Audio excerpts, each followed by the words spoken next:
So I've just finished roughly shaping this into an arm ring, and more importantly, as you can see there, I've domed the surface of it so it's actually hollow inside. Now when I started off, obviously you've seen pictures of it, me stamping it as a flat bar like this.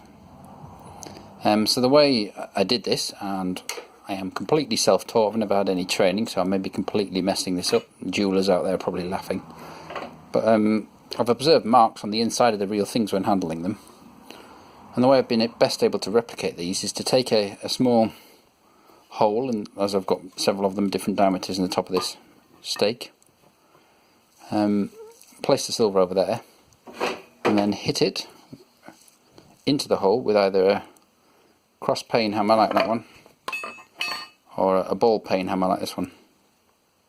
Now there's not good evidence for ball peen hammers in the early medieval period, so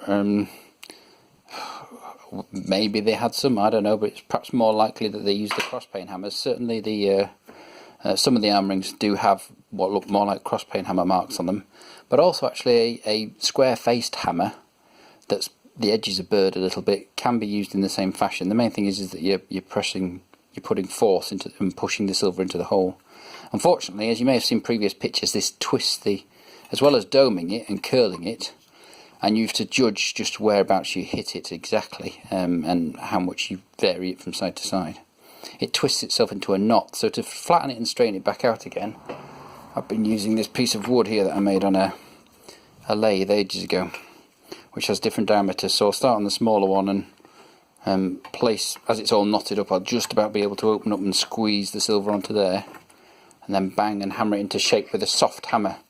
Now you may remember I showed you a video of one made of antler that my friend Stuart from Gear and Graith made me a while back, but I've also got wooden ones and rawhide ones here that work equally well. And you basically, this doesn't mar the silver, that's the point of the soft hammer. It doesn't damage it, scratch it or anything else, but you can hit it very hard and start to bang and shape the silver. And I'll work my way up the different diameters to open it back out again, and then I'll have to have another round of placing in here and doing it 2 or 3 times like that to get the dome in there and to get the shape right. It still wants a little bit of work, but it's 90% of the way there now. I'm ready for the next set of work on it. Just in case anyone asks, that yes, I was given this hammer when I was 9 in the tool set, along with everybody who was a kid in the 80s. Remember that set with chisels and hammers and all sorts of other weird stuff in it? So yeah, I've still got it. It's awesome.